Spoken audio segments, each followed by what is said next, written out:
anytime. Yes, yeah.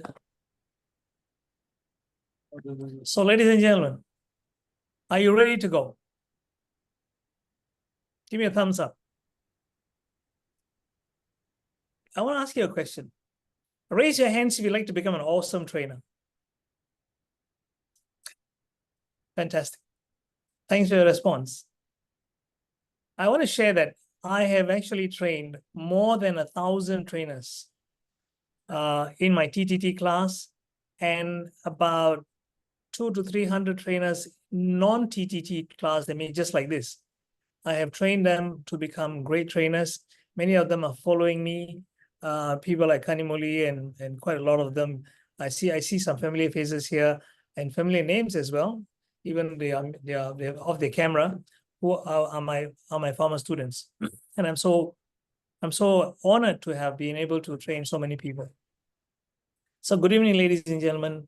Welcome to my session, and thank you for taking your time and on an evening like this to come and share your time with us, to be able to learn something, to be able to share our experience, to give us this opportunity to share.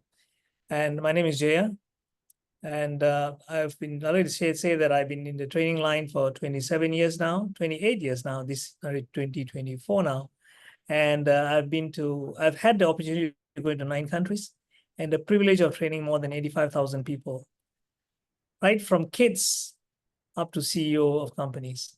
You know, my youngest student was 6 years old. My oldest student was 76 years old. Oh no, I even had somebody who was 80 years old, a minister, if you know Tun Ling Leong Sik. Now he's, of course, I think almost as old as our great Mahathir. But I trained him. I was giving a speech and he sat through my whole 2 hours presentation. And someone was saying, it's very odd that Dato, no, that time he's a Tan Sri, Tun Ling Long Sik, right? He said it's very rare for Tun to sit through any program, and he sat through yours. And I felt very honored. That means he must have enjoyed my session. That's how I hope. And now I want to pass you to my great friend and training partner, Michael. I would like you to say 1 or 2 things about him. But before that, let me say that he is probably the one who looks most different from all of us. But still, you'll find there are a lot of things that are common between him and me and with all of you guys, because we all come from the same fraternity of trainers. Michael has gone to more countries than me. Let him share his experience with you. Michael, all yours. Thank you very much, Jay. And for those who don't know me, I will go through the routine just very quickly. When somebody asks me, Michael, where are you from? I always give them the same answer. I'm from my mother. Now, we're all from our mother, so that starts a conversation. And the whole idea there is just like in training, when you start your training, you want to start with a smile. You want to start somehow to get them to relax and take away their inhibitions and just break it down a little bit and get comfortable with them. My name is Michael Waiter, and I'm an American, and I have been teaching for almost 50 years by myself, not counting plus Jay's work. My specialty primarily is in leadership and in communications, and I've been teaching those 2 for a long time. I've been coming to Malaysia here, and I've met a few of you before because I've been coming here for 19 years for about 3 months every year. Well, this is such a nice place. Last October, I decided to move here, so I'm now living here full time. So I'm a full-time person here, living in Malaysia and working in Malaysia. And since I met Mr. J, we got together, and yes, I did go through his train-to-trainer course. That was the 3rd time I've been through train-to-trainer course. So, but we learned. I learned from him, and he learned from me. It was a lot of fun. So I'll be around. I'm not going anywhere, and I'm really looking forward to working with many of you in the future, because I think the group that he has are people who are eager and want to do better. So if we smile a little, connect a little, I'm sure we're all going to get along just great. And like Jay said, I stand out in the crowd just because I look just a little bit different than other folks. Mr. J, back to you. Thank you so much, Michael. Right, I'm going to start off with my slides, ladies and gentlemen. because we have so much to cover. So what I'm going to do is I'm not going to waste any time. After the introduction, let's get in and see what we have to cover today. So today's session is called Get Paid to Speak, and today we're on day one. So what is that we're going to get in day one is how to get paid to speak. The introduction now. The first thing is I'm going to talk about is called a mindset.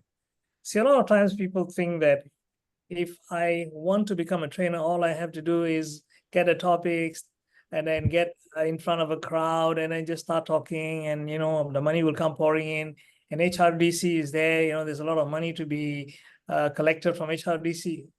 Not really. Why is it that many people come into this field, but a lot also drop out? Let me just get some opinions from all of you people. How many percent of people do you think who come into this training field, who want to become a trainer, actually make it and be able to sustain themselves from the income they make in training or speaking? Can I get some figures? Maybe can use a chat to put it, yeah? Let's hear from you guys. Rita, hi Rita. I see your hand raised. How many percent do you think make it? 5%. All right, I'm looking at some figures here. Okay, all right. I'm just looking. Say there's one around 10%, 1%, 10%. Rajuna, you say 500. What do you mean 500? I don't know what you mean 500. 500 people in the country are making it, or what? Kajamohan says 25%. I see average of 10, 15, 20. So 10%. 5%. Okay. Sivagami says no idea. Doesn't matter. But I think you people are quite right. About 10, I would say about 5 to 10% of people who come into this industry make it. A lot of them don't make it. And why do you think this happens? Let's hear some opinions about why you think. Kelvin says didn't count. Yeah. No data. Yes, of course, no data. But I'm sure you have some idea. A rough guess. Stiff competition. Manimaran says, okay. Competition. Interesting. No strategies. Language barrier. Chok, can you explain what you mean by language barrier? Hi, Mr. Jaya. Maybe is they want to relay the message and then they couldn't speak so well. They don't have because Malaysia we don't actually speak very good English, or we speak too good English but the participants are not so good and they want bahasa or so what. Could be the language barrier. Or the language That could be a reason, but what if you get the right target? Like, let's say you speak Mandarin and you got all the Chinese speaking people, there's no problem, isn't it? Yeah.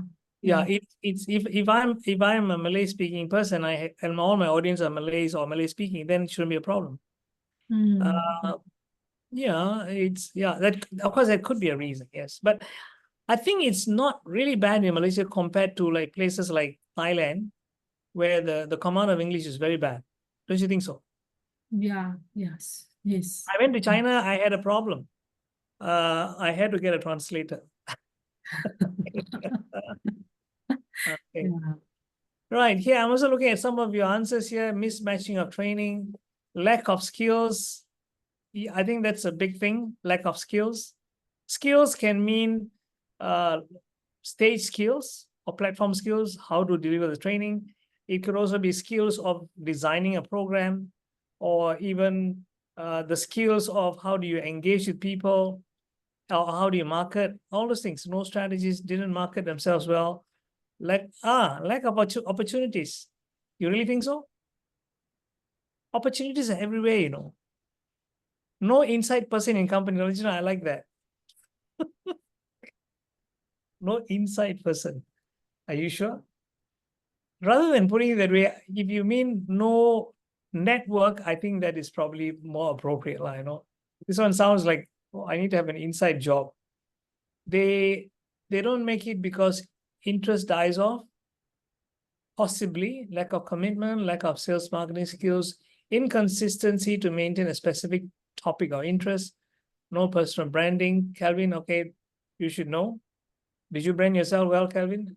I've heard your name in the marketplace, you know. Okay, they didn't do it because others are doing it well, hence they want to do it. They're doing it okay, they just want to do okay. My mind speaks great, but it doesn't come off from my mouth. Muhammad Amri says that problem the market wants to do not take niche training. Niches are different topics to expand. Niches of different topics started to expand. Today I'm going to touch on niches actually. Right. Mismatch skill and quite a lot of you. Okay, I'm not going to go through every one of this. Lack of marketing, quite a lot of say passion, marketing, not good entrepreneurs. Michael, let's get from Michael his opinion. Michael, what do you think is the reason that people don't make it? People don't make it because they don't understand. Asking for help is a sign of strength, not a sign of weakness. Those trainers who are competent in their topic, they understand that I don't know everything. So they ask for help and they succeed. But those trainers who are a little on the weak side and not sure, and they don't have much confidence, they don't want anybody to know they're on the weak side, so they don't ask. Asking for help is a sign of strength. You ask for help, and there are people like Jay and I and many other people out there who will help you, and you will be successful. And I think that's the biggest reason is folks are shy or afraid to ask for help. Absolutely. I can relate to that, you know, Michael, because when I first got started, I had somebody who helped me out. Although he did not make me a trainer, he encouraged me. And he said that I had what it took to become a trainer. And he showed me a few things to give me the confidence. That's all I needed. And that is where I started. So next one is, we'll be talking today about what it takes to succeed as a trainer, and finally on how to find a niche. I have this triangle here. What do you think makes an exceptional trainer, ladies and gentlemen? I'll share with you the first one. It's called the mindset. You know what is mindset? I would like to share with you what I think of mindset as. Do you believe, ladies and gentlemen, that we are all emotional creatures? Would you believe that? Yes. Human beings are less of logical creatures, but more of emotional creatures. We make decisions emotionally. So that's why when you're training, if you can touch somebody's emotions, then you can change them. Most of the time, we try to use a lot of logic. We are sharing concepts. We are giving people information. We're giving statistics. All those things don't change. Don't change people's behaviors. Would you agree? You know that, you know, sometimes I always tell people this. Trainers are like salespeople.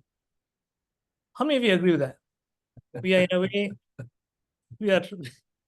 Why do you agree with that? Why do you say trainers are like salespeople? Who wants to give an answer to that? Anyone? Hi, Jaya. Yeah, hi. Hi, this is Leona. I agree with you when you say that trainers are like salespeople, because sales is all about behavior change. You want to change how people, not just how people think, but how people act, how they make decisions. For example, to convince them to change from brand A to brand B, right?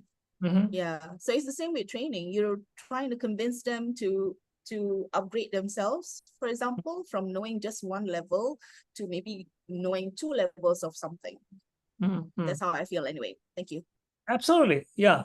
And do you also agree, Fiona, right? It's Leona. Leona. Yeah. I didn't see your name here. Couldn't see. Okay, never mind. Okay, Leona. See, Leona, you're right. And do you also agree that people make buying decisions emotionally rather than logically, and then they try to defend that decision logically after making the decision? Do you all agree with that? I do agree with that, and I think that we might not want to admit it, but I believe, and correct me if I'm wrong, I believe that a lot of humans practice what we say confirmation bias, whereby you find evidence to support what you already decided on. Yeah. So as trainers, we are there to convince people to a new way of doing things, a new way of thinking. And just like a salesperson has an uphill task of doing that, we also have to do that. And you see, I have this diagram here. This diagram was not created by me. It was by Dr. Thurman Fleet, who was a chiropractor in US in the 1930s. And he came up with this simple diagram to explain how the mind works. He said our minds can be divided into two parts. One is called the conscious and the subconscious mind. Now, we hear a lot about the conscious, subconscious, but what we may not know is that, according to Dr. Thurman, he said, the conscious mind is where the logical reasoning is. We think with our logical mind or conscious mind, and we feel in our subconscious mind. And information comes into our mind through, okay, this is the mind, not the head. So you might be thinking, how can the head be so big and the body so small? It's not the head, it's the mind. So do you agree that the human mind is more powerful than the body? Isn't it? What we are is based on our mind, not on the body. Yeah, so the body has been it's a representation that the body is less powerful or less important than the mind. So that's why this way. So thoughts come through our conscious mind. We start thinking, we entertain an idea.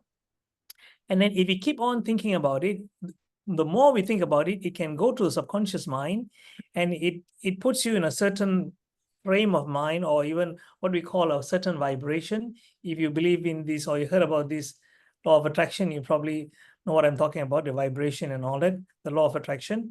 So this is where the law of attraction comes in, not here. If you just can't think, I want to become a millionaire, and you become a millionaire. No, you must feel like a millionaire. You must feel you want to become only then you start attracting. A lot of times people just say, I want to be, I like to be, I like to be a great trainer. It'd be nice to be a great trainer. I make a lot of money. I said, no, it's not going to happen. Because one thing we have to know is, ask yourself this question after our session here. Ask yourself, why do I want to become a trainer? What is it about the field of training that makes me so excited to go on this journey? If you do not have a strong reason, ladies and gentlemen, I tell you, it's going to be tough. And you must reach a point. There's an exercise where you call a 7-level why exercise. That means, ask yourself why. The first why. You know what people will say? Well, I want to make a lot of money. Okay. Then I ask them, why do you want to make a lot of money? So, well, so that I can have freedom to do whatever I want to do. Then I ask them, why do you want to have freedom to do what you want to do? So, well, not only I want to have freedom, but I have so much of knowledge that I feel like sharing it to the world. I said, why do you want to share it with the world? Because I'm so passionate about it.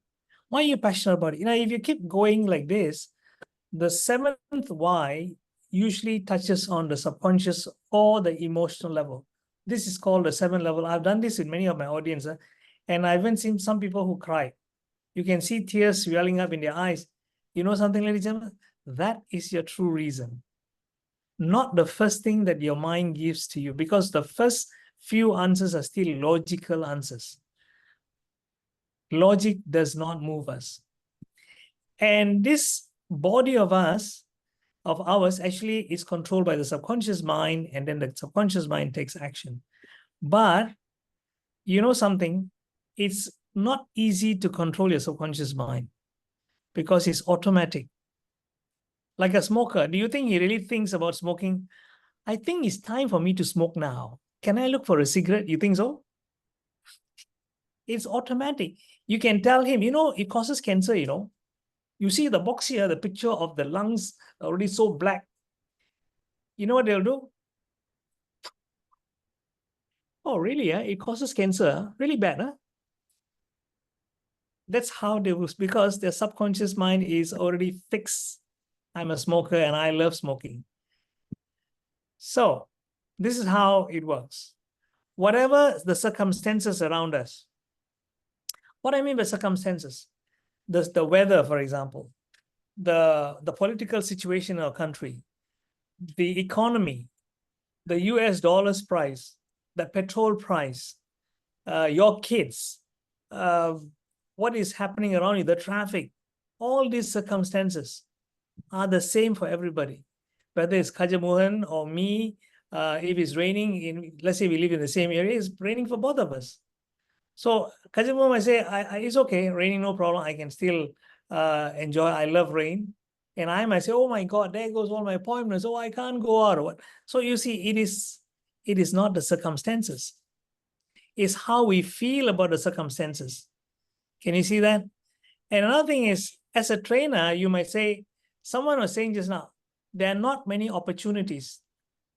You know something, when you start believing that way, you're not going to make it. Do you believe that?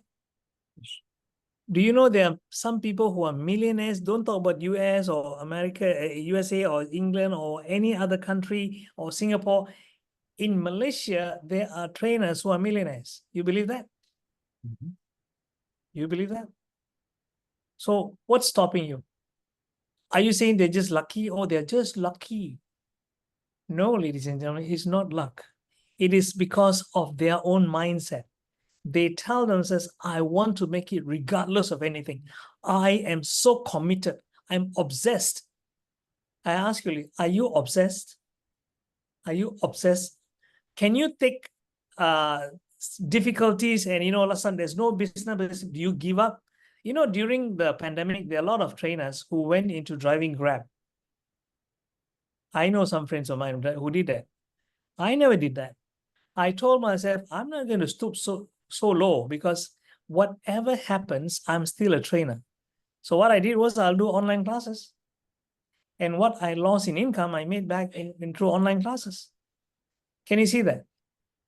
So it's all in a mindset. For me, is I came to Kuala Lumpur in 2001 from Ipoh to be a trainer, not to work for anybody else, not to become a Grab driver. So what I want to share here is that you choose whatever thoughts you want to have, and the thoughts you keep on thinking about it. I want to make it. I want to make it. I really want it. It's called a burning desire. My question, ladies and gentlemen, how many of you have a burning desire to be a great trainer? Calvin already got there. He was already there, but the rest of you says, Calvin say, yeah, already there. Okay, yeah. But the point is that, Calvin, can I say that you had to pass through a lot of challenges?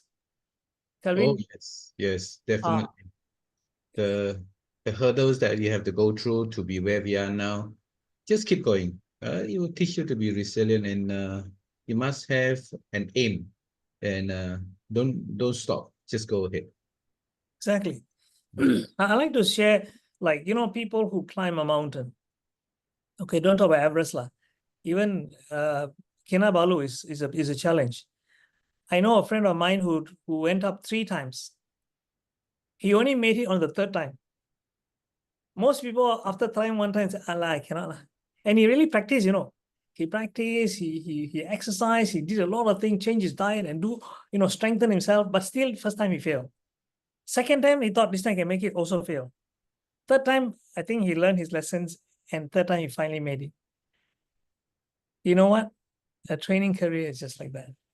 It's just like any other thing. You must be able to go the extra mile, be willing to do it for free. And sometimes people don't pay you. All kinds of, just like Calvin, I had all kinds of challenges. But the point is, we made it. We come a distance, we reach a point in our life and can look back and say, it was worth it. Get it? So the first thing is called the mindset. And second thing is, where did this tick come from? Wait a minute.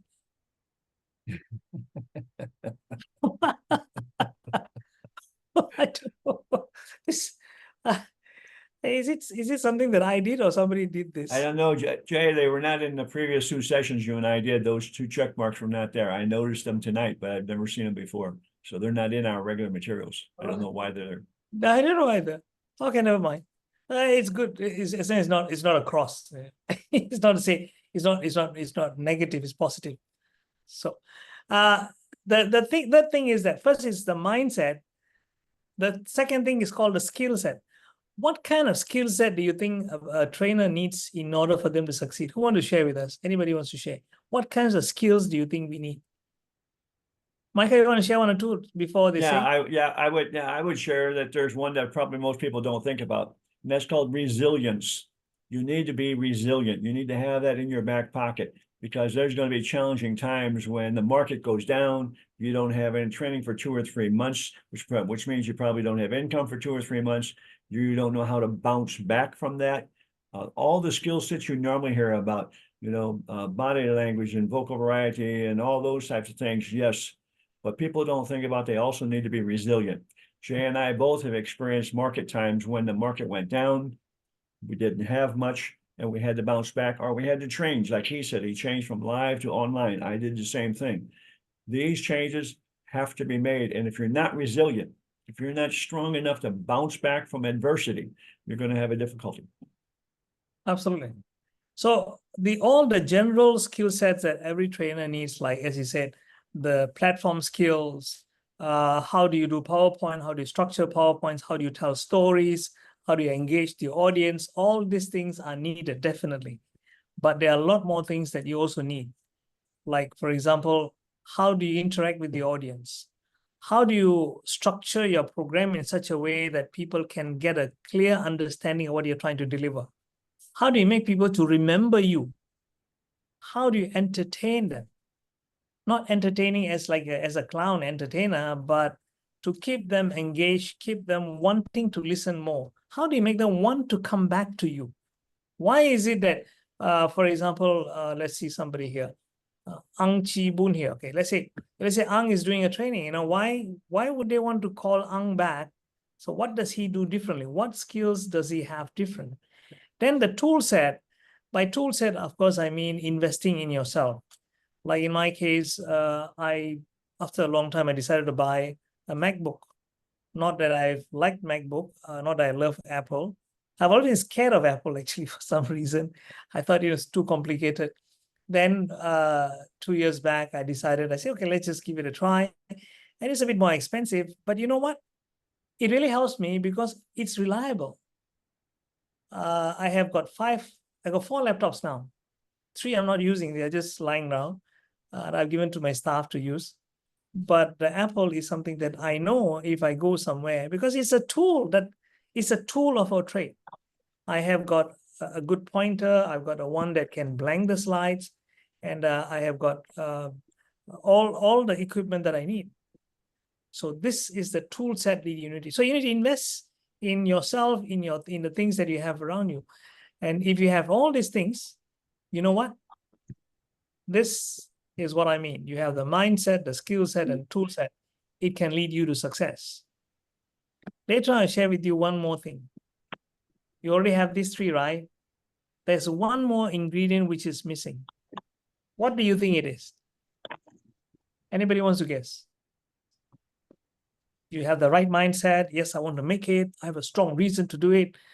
The skill set. Yes, I'm very skilled in it. I have all the tools, everything I have. So Jaya says this 3 things can make me successful. Yes, but there's just one missing ingredient. Who wants to guess? I'll leave it to you. No worries, no right, no wrong. Give it a shot. Somebody had it right. Really? Oh, they're using the, okay, I'm not seeing the chat. In the chat, is it? Yeah. Passion. Customers. Okay.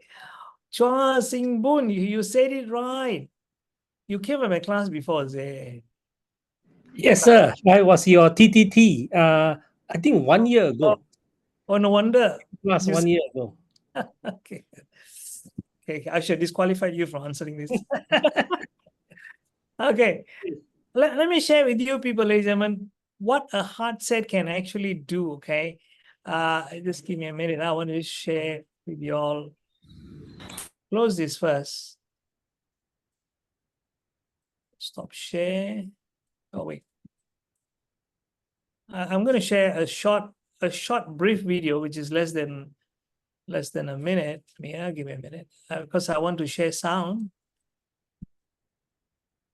Okay. Give me a second.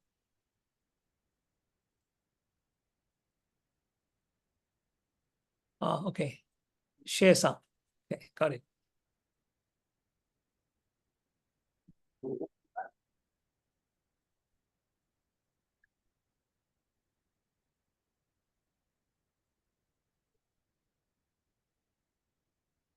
Can you see my slides?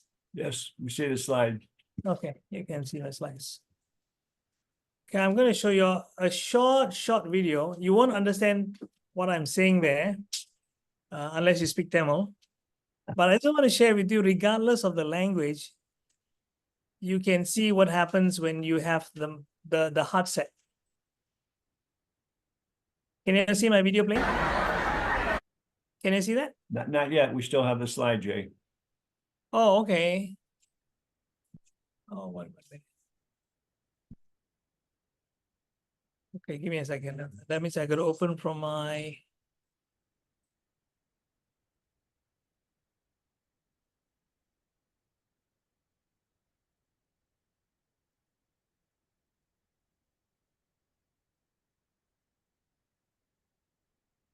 I want to show you that if you are passionate, regardless of however big the crowd, you can engage them and you can see that your passion is actually contagious. Do you believe that you can actually, that passion is contagious just like COVID? Yes. Yeah. Feelings generally are contagious. Well, okay, I'm going to open this. Just give me a second. Okay, yeah, I got it. And I want you to see how these people are behaving, yeah, the kids. You can see this, right? Can you hear? Yes, we can hear it. ஒரு தேச துரோகியை பார்த்த மாதிரி. Sorry.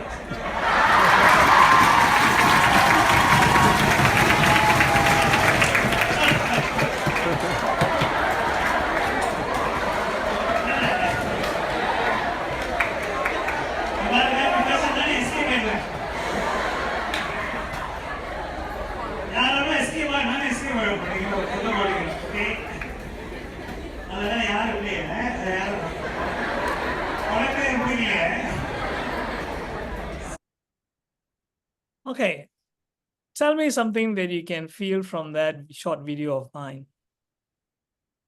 How do you find? Any comments? Tell me. Energy. The energy. Okay, what about the energy?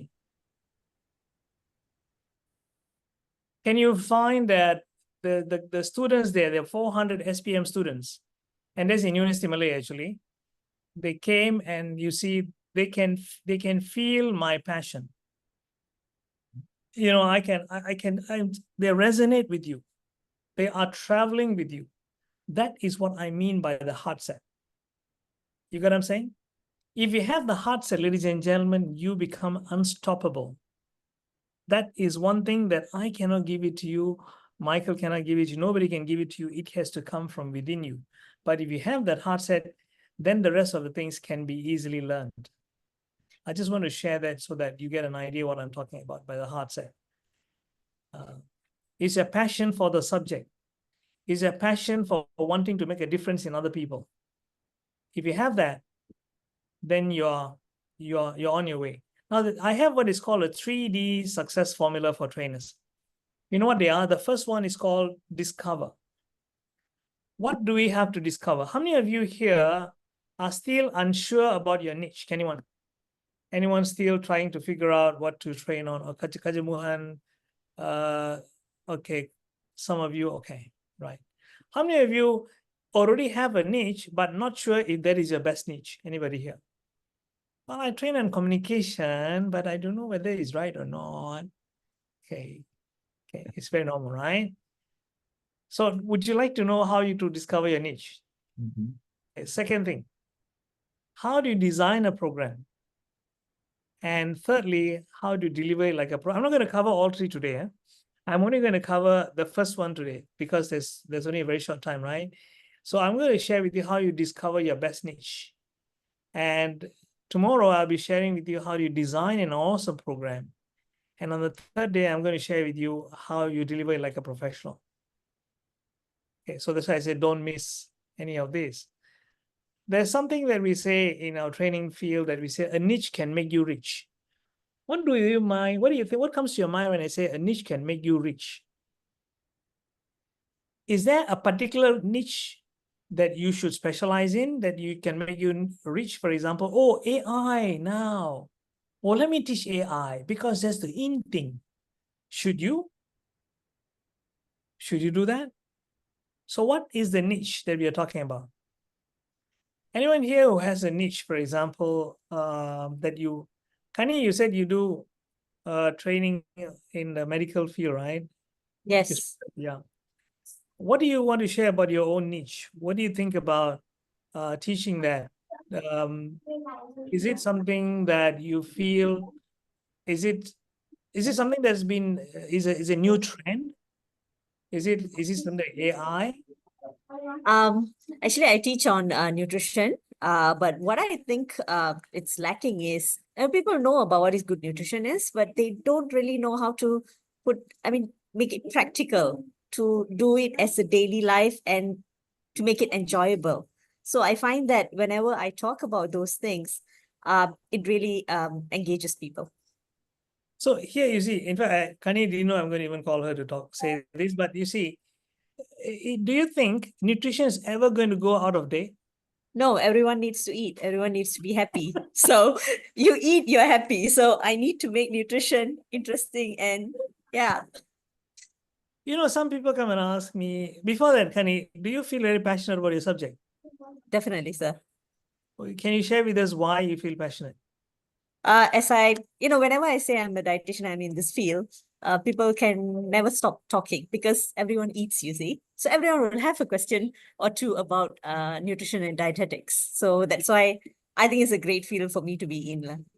But what is your personal reason? I mean, what made you come into this field, apart from what others say? I love food. Okay. So can you all see this? Now, Kani is doing what she's doing because she loves it. She doesn't have to be convinced about it. Nobody has to say, hey, Kani, you better talk about this. You know, this is a good field. You know, you can make more money from this. That's not the reason why she is doing it. And anybody else want to share about their niche and why they're doing it? Anyone? I would like to share. Sure. Yeah, Dr. K. Okay, actually, even though I'm not a medical doctor, but actually, I experienced having a diabetic before and 7 years of taking medication for fatty liver. And finally, I managed to reverse my diabetic, and soon after I reversed it, I'm happy that I also can reverse my fatty liver, reverse my gout, and reverse the eczema.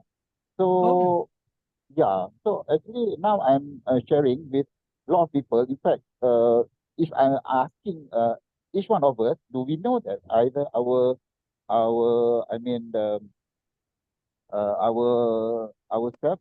what is the stage of our kidney? Also, we don't know, but we know what is the stage of.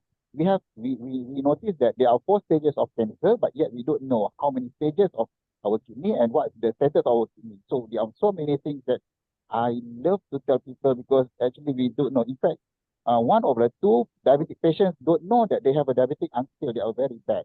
So that's why I love this sharing. Okay. So you say that you reverse diabetes and is it through diet that you're talking about, or is it some exercise, or is a combination of these things? Just a diet. Exercise. Diet. Diet. Nutrition diet. Yeah. Right. Okay. So you're very much like in agreement with what Kanimoli is doing then. Yeah. Right. So yeah. So the point is that interestingly, what I'm going to share about niche, these 2 people, Kani and Dr. K. What's your full name, Dr. K? Dr. Kursani, but because my name is quite weird, so I just make it Dr. K. Kani. Kursani. Okay. Right. Anyway, let's continue with this. A niche. Like this is, you may not be able to see me, that's very tiny there. This is about 1,000 students. I'm sharing with them how their brain works and how you can make better use of their minds. So this is my greatest passion. So if you see trainers who are doing well, because they have established a niche in whatever they're doing. People ask me, should I specialize in one topic or should I speak on various topics? There's no right, wrong answer to that. But I always say this. First of all, we're just starting off. Don't try to speak on too many topics. You know why? Then you got to stretch yourself too thin. I always say this, be an inch wide and a mile deep. You know what I mean by that? That means specialize an inch wide. That means this so narrow, but I am so well versed in this that people come to me. Like Kelvin says, he teaches Microsoft and he's been with for 25 years. It's a quarter of a century. So if people want his topic, he will be the go-to person.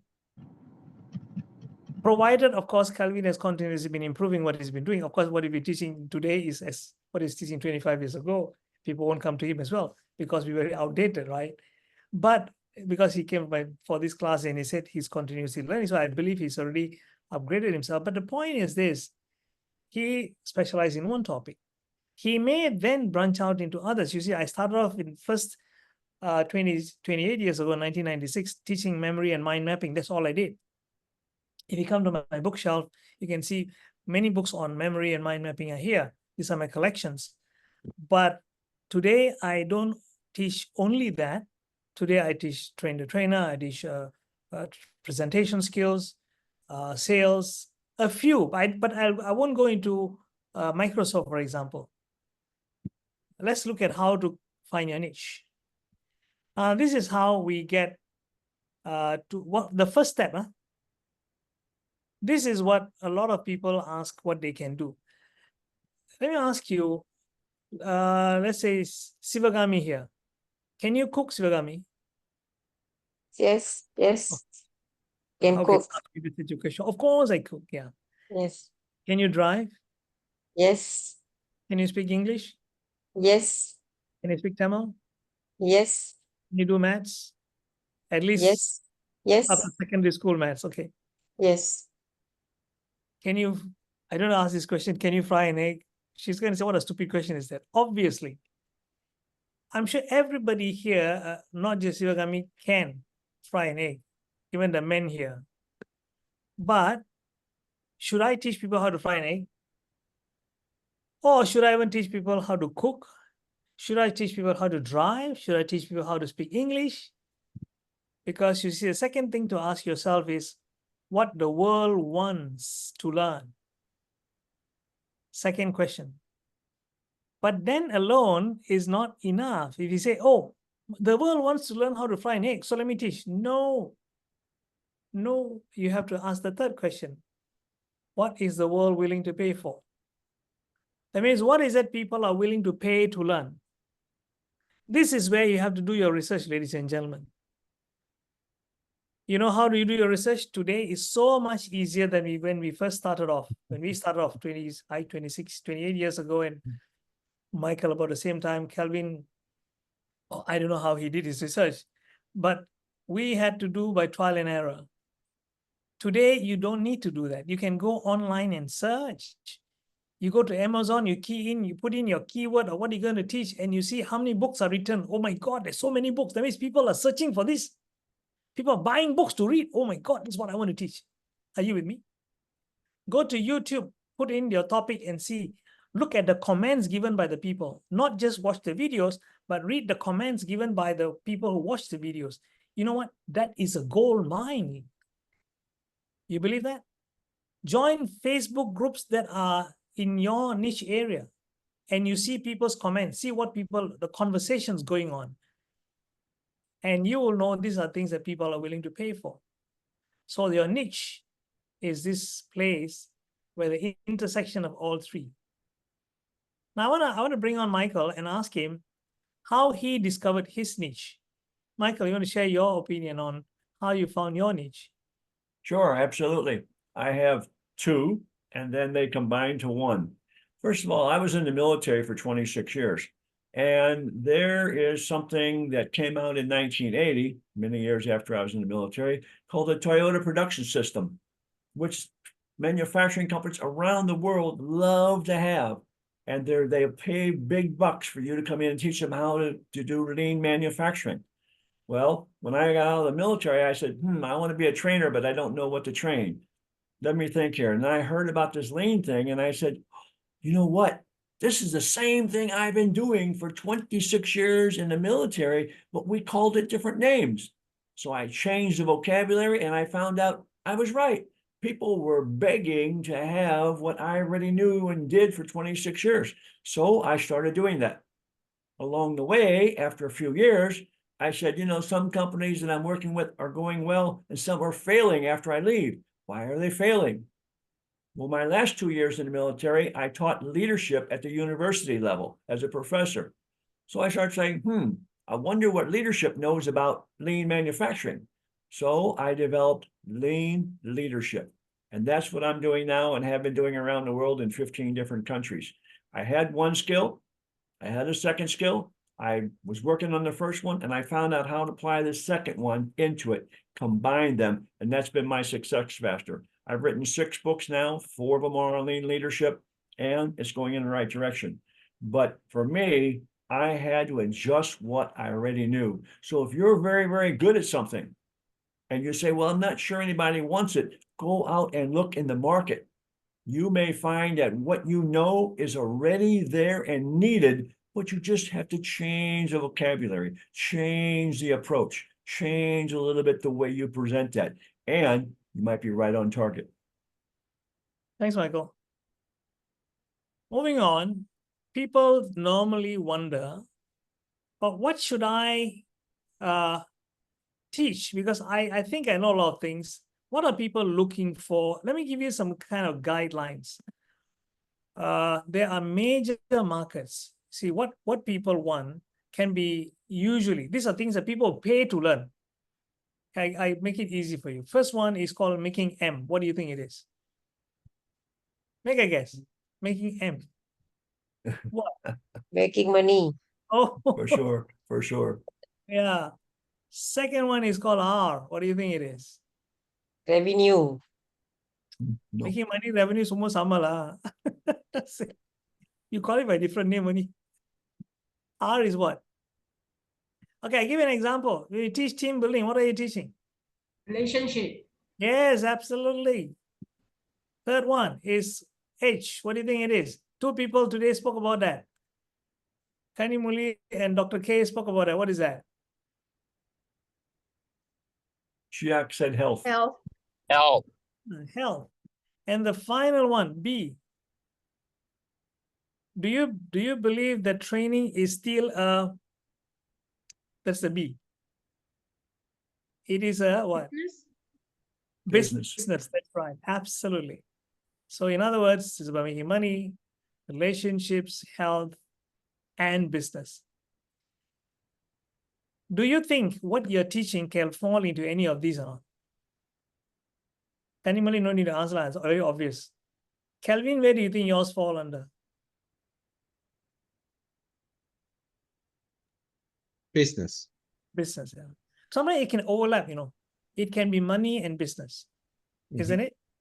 You see, like when I'm teaching team building, it can be relationships and business as well, isn't it? Because if you have good teamwork, it's good for the business. And it can also lead to more money.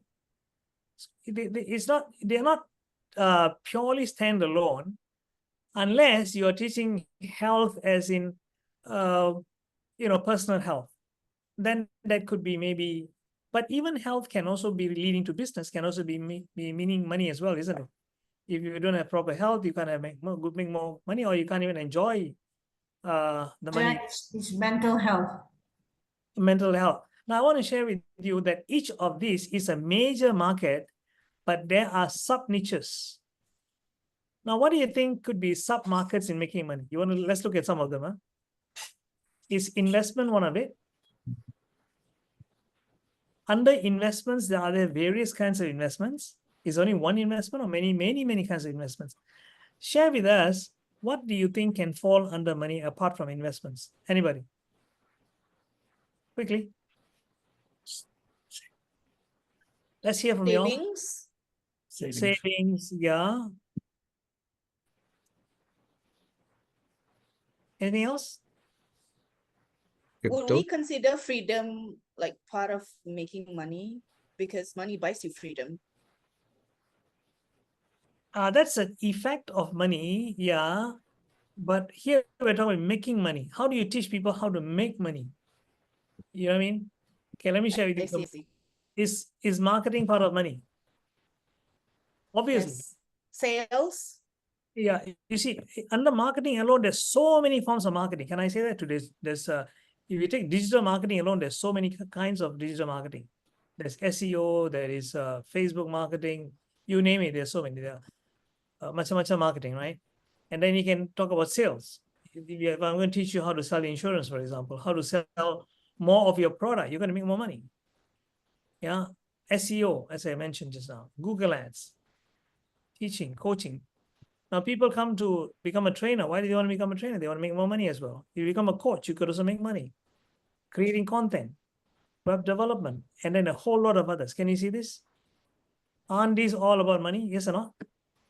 Blockchain is very obviously. Do you know if you had bought, let's say, 5 Bitcoins 13 years ago, today you could easily retire? Yeah. Can I say that? I'm saying this in frustration, because somebody was chasing me to buy when it was 1,000 ringgit. Today I'm kicking myself every day. And that fellow was just doing an ordinary work as a lorry driver, having a single lorry. Today our friend looks at me and he smiles at me. I came to you, brother. You didn't. I say, yeah. So the point is that, you know why I didn't? Let me tell you, to be fair to me, I know I might sound like an idiot, but the reason I didn't invest, because when I asked him, he couldn't explain to you what is blockchain. He said, it's called blockchain, cryptocurrency. That's all he knows. I say, blockchain, I say, it sounded Greek to me. What's it? He couldn't explain. But today, ladies and gentlemen, if you can teach that, you believe that you can become a millionaire as well. How to invest in cryptocurrency the right way, for example, how it works. Very few people teach that. Now, under relationships, can you tell me some areas you can talk about relationships? How about leadership? Is that a relationship issue? For sure. My friend, kind of, yeah, of course. Is raising kids relationships? Difficult customers? Yeah. Difficult people? Marriage? How about health? Health is a big one, right? Fighting cancer. Someone said just Dr. K talked about cancer. How do you fight cancer? And yoga. Let me ask you, are there many types of yoga or one type of yoga? Many. I have a friend who teaches chair yoga, how to sit on a chair and do yoga. Wow. For me, it was really new. So, wow, God, like that as well. I said, yeah. You don't need a yoga mat, no. Then there's diet. Some of you people are doing the alternate medicine, meditation. And finally, business. If you see under business, you have all these things, entrepreneurship, social media. And I want to share that this, again, are huge subjects. There are so many sub-niches in this. Social media alone, there's so many social medias. Content creation, you can create content in a blog, you can do it as a podcast, you can do a video, much, you can do so many things. Business planning again. Just some of it. So I want to ask you, where do you think your niche falls into of all the 4 different major markets that we spoke about? Anyone wants to share? Where do you think yours goes into? Psychology, great topic, Amri. Okay, possible. No, don't know. Put in the chat. Let's okay. Entrepreneurship. Says in. Okay, is that what you teach? Is that what? Okay, relationship and business building, business. Okay. So relationship and business. That means yours fall into 2. Khairatul Akmam. Yours is it. So sometimes what you teach could fall into more than one major market. Coaching. You share about fintech and blockchain. Oh, wow. You collaborate with NGOs in what way? Digital marketing. First aid, of course, it is health. Now, if you notice or not, that all those things that you all are putting in falls neatly into one of these 4 categories, right? So let's look at how do you choose your niche. Yeah, you might notice one thing. I like to draw triangles because it's very easy. First thing is your passion. Those of you who say you teach the subject, are you really passionate about it? You're really passionate? Okay. Banyak. Who's that? Can you unmute? Can you mute yourself, please? You're unmuted. Someone I can't see the name. I'll get it. I'll get it. On a scale of 1 to 10, where do you think your niche or your passion is on your subject? Let's see. Can you put here in the chat here 1 to 10? That means 1 being the lowest and 10 being the highest. Wow, I can see somebody got 10. Michael 11. Hey, you're not the only one, Michael, to have 11. There's somebody else got 11 as well. All right. Okay. I like your confidence, all of you who say who's got 10 there. Leona also says 11. Okay. Okay. Kelvin, I think she put 9. Okay. Right. Good. Fantastic. Great. But how do you determine your passion? Anyone wants to share how you can find out if you're really passionate about a subject? I will give you 4 criteria in a while, but who wants to try and say what makes you happy and smile? Okay. Kanimali, okay. Sivagami says satisfaction. Absolutely. What else? I want to answer, Mr. Jaya. Sorry? Yeah, about passion. Yeah. Share with us. Yes, I heard is that, let's say you're sitting next to me in a flight, and you ask me, what do I do? And then I talk to you for 2 hours about my niche. So that's passion. Oh, I like it. I love the way you put it. Absolutely. You know, if you can talk about something without getting paid. Without slides. Without no pen and paper also. No whiteboard. No flip chart.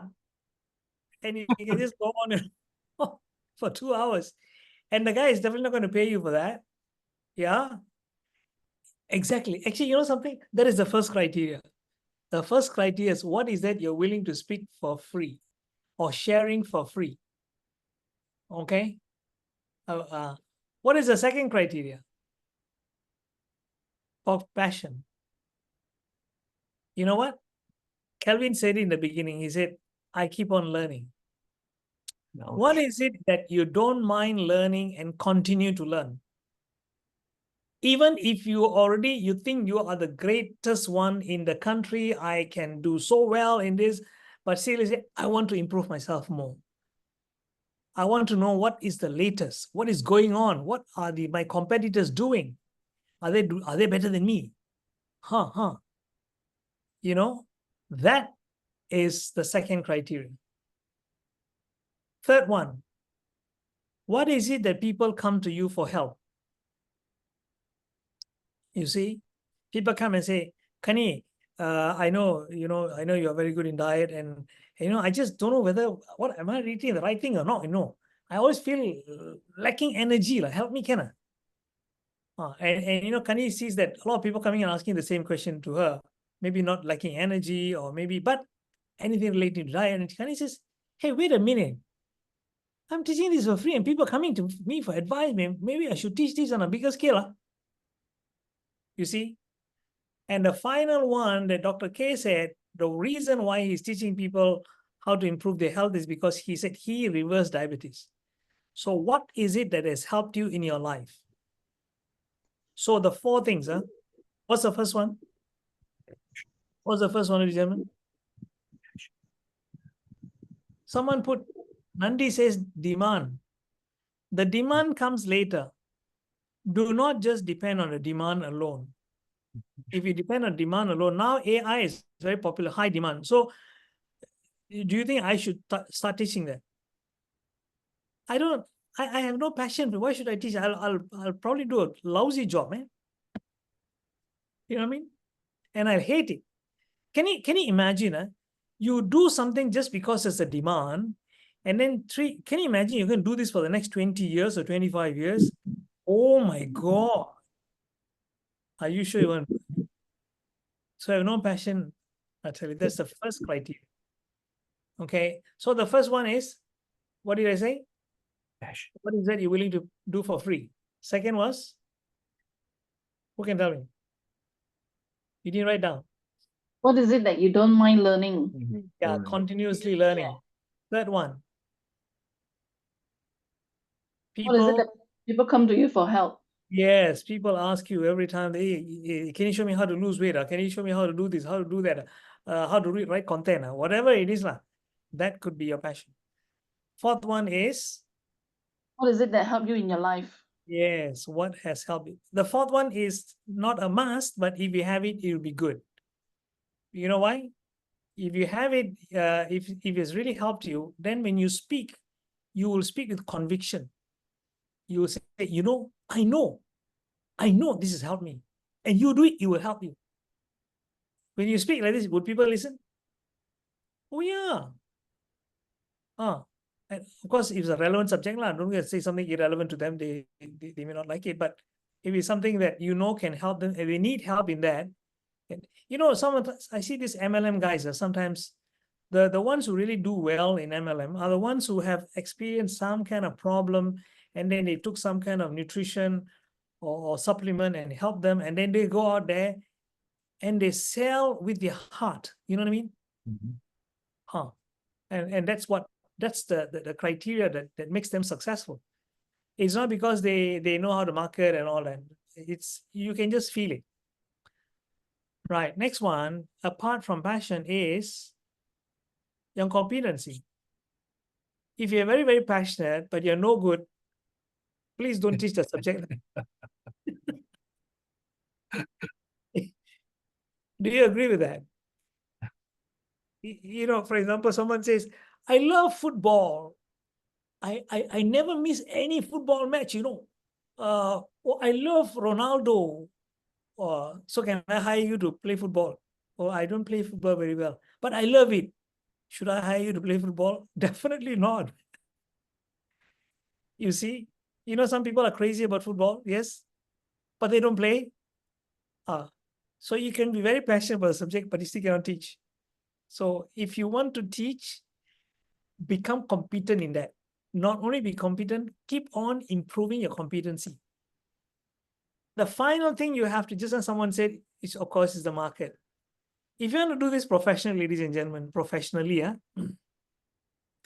then you better find a topic that has got a market. Like, for example, let's say who I take one person. Okay, let's say Kajamohan. Because Kajamohan is sitting, he's got some grass behind him. So let's say this, that is his plant. And let's say those are corn stalks.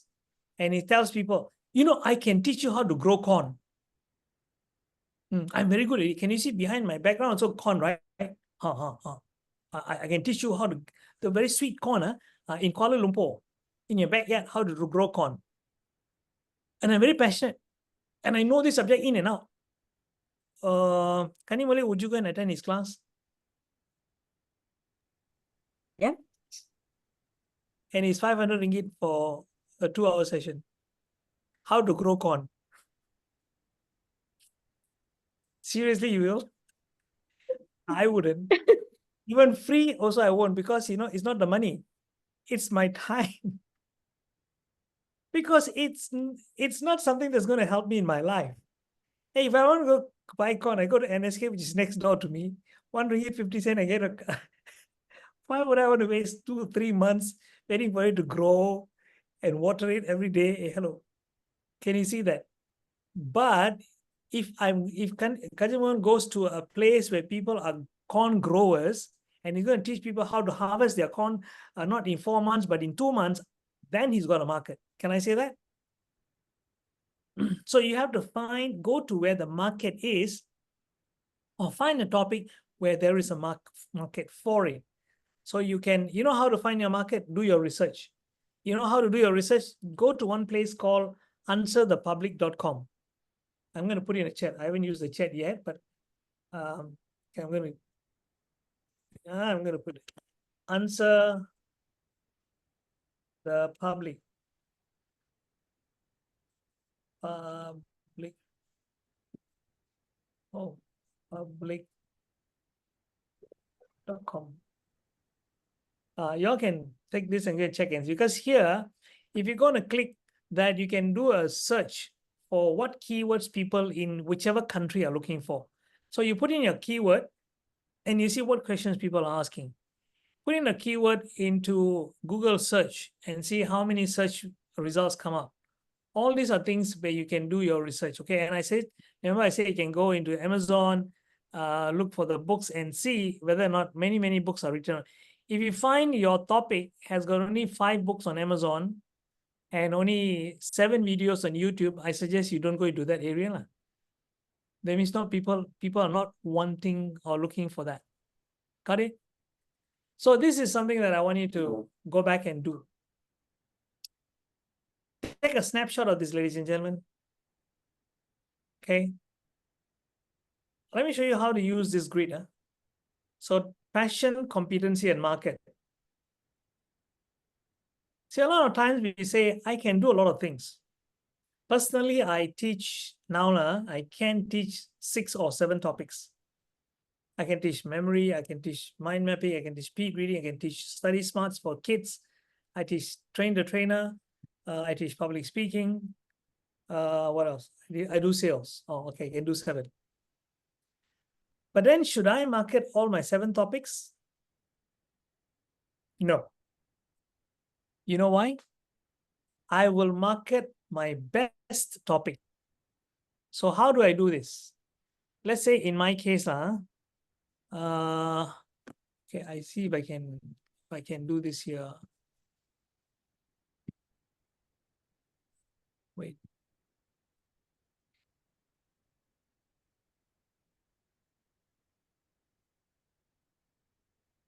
I think I'll just mention it like y'all can get it.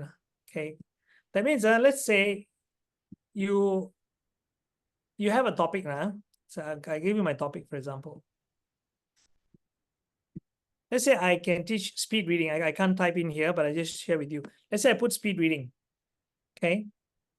And my passion for speed reading is on a scale of 1 to 10. I'll put it as 8 lah. My competency in speed reading is also 8. I can't put 9 because in this country, there are not many people who does the topic. But market, on a scale of 1 to 10, I'll probably put it as a 2. So what is my total? 8 plus 8 plus 2, 16, 18. 18.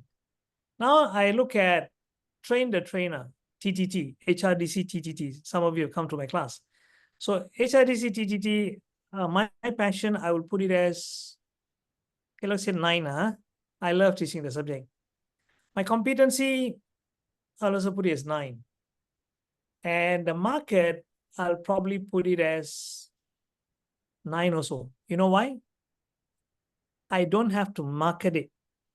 People will come searching for this topic with me. Even today, I got 2 messages on my, I'm not marketing it at the moment. I'm not even promoting it. And I tell you what, I have got every day, almost every day, I'm getting that. So I got 999, which is what? 27. Oh, somebody's putting the number there. Oh, who's doing that? Oh, you can edit that. Thank you, whoever is doing it. You can use annotate. Sorry? We can use annotation button. Oh, yeah. All right. Okay, thank you for that. So can you put speed reading there for me? It was 8 and 2, right? It was 18. It was 18. 18. Okay. And then third one, let's say study smart. Where do I go to annotation? I'm still learning this. Okay. Kevin, you're doing it, is it? Okay. Say So let's say study smart. You put study smart. That means my kids program. My passion for that is, I would say 8 lah. My competency, I can put it as 8 also. In fact, it's between 8 and 9 because I'm very good at that because I've been doing this for the longest time in my life. When I say 28 years, that's what I've been doing. That's the longest I'm doing. So I'll put 8 and then competency as 9. Market, I'll probably put it as 6 because I have to talk to the parents. I have to reach out to parents who get kids within the age of 10 to 16, 10 to 17, that age group. And reaching out to the parents can be a bit tough, huh? So I'll put it as 6. And then, okay, last one, I don't go any further now. Sales. Can someone put in sales for me, whoever's doing it? Sales training. My passion for sales is, I'll put it as a 6. Because although I've been in sales line, not so much. My competency, I'll also put it as a 7. Okay, 6, 7. Market, probably quite high. 6, 7, 7. So 14 plus 6 is 20. Now, given these 3 topics, or 4 topics, I got 18, 27, and 23, and 20. Which do you think I will focus on more? I should focus on more. Obviously, it is train the trainer. And second one I should focus on is study smart. Is it making sense to you, ladies and gentlemen? So you have to do this on your own. And this is an assignment for you all. I'm giving this as an assignment to you all. Why assignment? So that tomorrow when you come over, you can share with us your scores. It might make you think, maybe you've been teaching different topics altogether all this while. And now you might think, okay, what if I go to the next level? Should I keep on teaching the same topic or not? Oh my, what did you guys put in the previous slide is still appearing here. Oh, okay, can remove it, okay. So should you come up with one niche and then stick to that for the rest of your life? Yes and no. Because in my case, if I keep teaching memory skills, which I started off with 28 years ago, I will be raising very thin kids. My kids won't have enough to eat. Let's put it that way. You got it? So I moved on from memory and mind mapping. First, I was teaching for the first 8 years, I was only teaching kids. But then I moved on to training adults, and then move on to teaching creative thinking, creative teaching, and then sales. Today, of course, train the trainer. So I've got an assignment for you people. 2 assignments, actually. One is decide on your niche. Remember, did y'all take a picture of this? If you didn't take a picture, take a picture of this.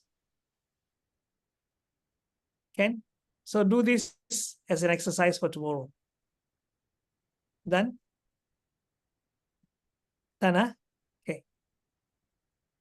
So, all right, next one. The assignments are, one is how to decide a niche. Second one I want to give is your readiness questionnaires. I did not touch on this, but I think every trainer should have a self-test, self-assessment. This is where you do a self-assessment. I'm going to give you guys a questionnaire. Give me a minute. I'm going to take these questionnaires.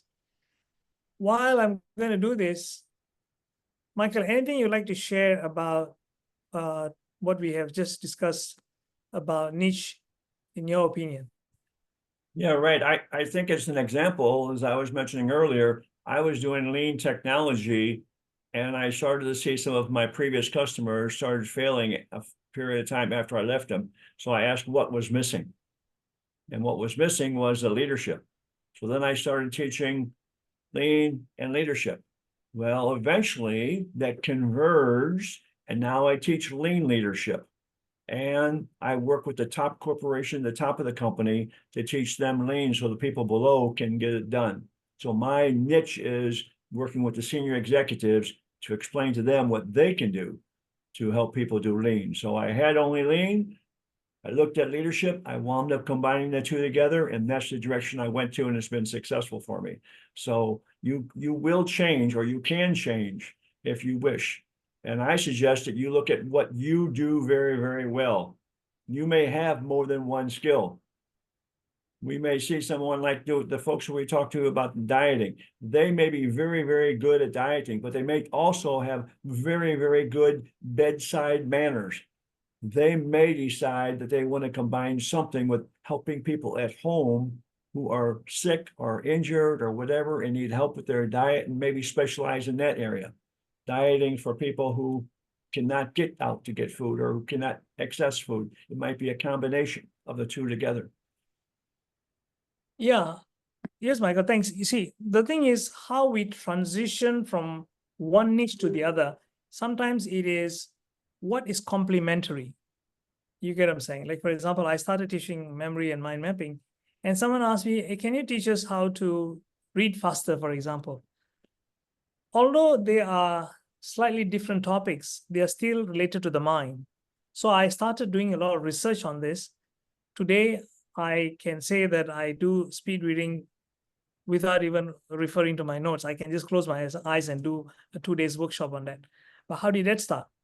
Because of my interest in the mind and how it works. So here I've put in the group here or in the group chat here, the link that you guys can go and find the questionnaire for you on how ready you are to be a trainer. So I suggest you all click on that, and let me just open that for you in case you are not able to see this. Let me share with you a screenshot of what this is. Can you see it? Yes, we can see it. Yeah. So we have 15 questions for you. So I suggest you download this and you can answer these questions for yourself. Oh, Kelvin, thanks a lot. Oh, it's always an advantage having someone from the IT field here, right? Okay. You want to speed read? Okay, you can text me later. Mandy. Those of you who want to get in touch with me, you want to drop me a message. I'm going to give you guys my personal number. Don't give this to anybody else. See. Ini macam politician je. So this is not going to. Wait, I have to give you this again. 19. Someone told me that many years ago. I'm going to give you my number. Don't give to anybody else. Guess who it was? Dato Sami Velu. I'm not kidding. He gave me his number. He says my personal number. Don't give anyone else. It's okay. It's okay. Anyway. I'm not Sami Velu, so you can give my number to anybody. But the thing is, if you want to reach out to me, if you want to ask me any questions, you're most welcome to do so. I may not answer you immediately if I'm in the middle of something, but I will definitely reply you. Okay, if you can ask me about today's session, don't ask me about tomorrow's session until tomorrow's over. I already put in here. Oh no, okay. Oh, sorry. I haven't clicked send. Sorry. Still here. Okay, now I've sent already. That's my number.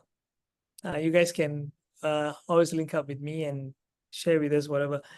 And you can find me on Facebook as well, and Michael as well. I'm sure Michael doesn't mind taking questions from you all. No problem. So I want to come to the end of our session, but before I complete today's session, this is, again, if you've even taken a picture, this is for you to take a picture. So for tomorrow, we'll be discussing these characteristics of a great trainer, what it takes to be a great trainer, and how do you open a session and close a session with impact. See, most of the time, we do not open properly, or you see a lot of trainers who come and open a session by making a lot of mistakes, and they don't know why the audience, they are not engaged with them. You know what I'm saying? So tomorrow I'm going to give you a very structured blueprint of a 5-step process. Those of you who come to my TTT, you probably know what I'm talking about. Kani, probably, if you can remember that, I give you a 5-step process, right? So I'm going to give you that tomorrow, step by step, so they can apply it. But before we say goodnight, I want to get some feedback from you guys. How many of you here found that there's some value taken back from today's session? Okay, you say you had fun. Okay. Kelvin, okay, hearing that from you is great. If Kelvin can say he learned a lot, Well, I believe that some you all got some ideas as well. Anyone wants to unmute yourself and share with us what you got from today's sharing? Anybody? Yeah, I know you're putting the chat, but anyone who wants to volunteer? So Jaya, my name is Khairatan Imam. I feel so thankful for both of you organizing this. Of course, I'm an employee, but struggling to be a trainer. Yeah, my passion is teaching. My life purpose is teaching and learning. And I really hope that, yeah, thank you. God bless all of both of you. And I really appreciate the effort. Thank you so much. And I found that very helpful because I've been engaged with many trainers before, but I cannot have a clear vision what to do. By having that just now the table that you showed to me is really helpful for me to move forward. Thank you. Okay, finding your Thank you, niche. sir. The finding your niche session, you mean? Mine is HR and the IAC. Right, okay, yeah, okay. Anyone else want to share anything they have? Anyone who hasn't been talking much? For example, maybe I can hear from Saravanan. Saravanan. Hi, sir. No, I thought I want to just keep quiet, you see. Okay. Yeah, I mean, for me, it's great. It's great. You know, it's great. You know, it's a great pleasure for me to meet you again in this platform. You know, to be honest, I never start my training yet. You know, I'm still, yeah, basically, we are employee. We work for people. You see, I mean, there's a big challenge that is the big challenge that I'm having right now. See, but overall for today course, you know, I feel happy. You know, I feel something that you know it's boosting up. It's giving a new energy. Okay, it's giving a new energy for me to boost back to enter the training world. Okay, so that's it. And you've done a very good job, sir. Thank you very much. Thank you, thank you, thank you. I'm glad you liked it. Sure. Somebody who's an accountant, from the accounting line at least. How do you find this? Because you had a challenge, right? You sometimes have not enough material to come. Yeah. I learned a lot. Now, now I quite know how to focus because currently I'm focused on e-invoicing, which is the market is in demand. Very Sure. great opportunity. I have a lot of information to learn. And yeah, I think what I've been doing and planning these few months is quite in track because I'm doing free sessions for charity organization. And when I realize that when I do free for them, I actually learn from myself. And I learn from my participant also.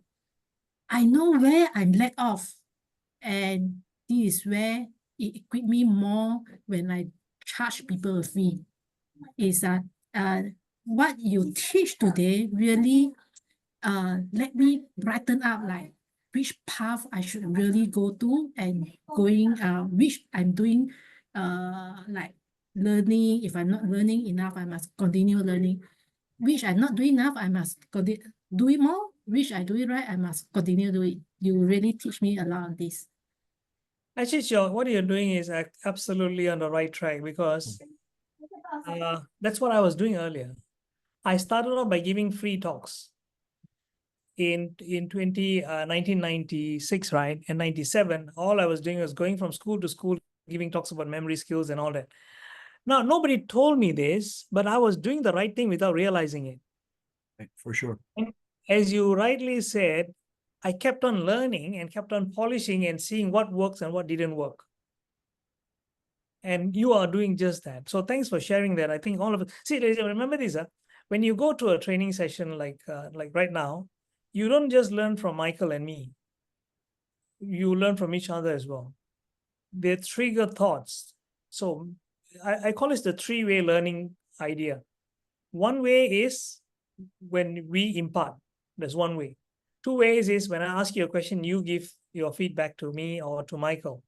That's two ways. Three ways is when you learn from each other.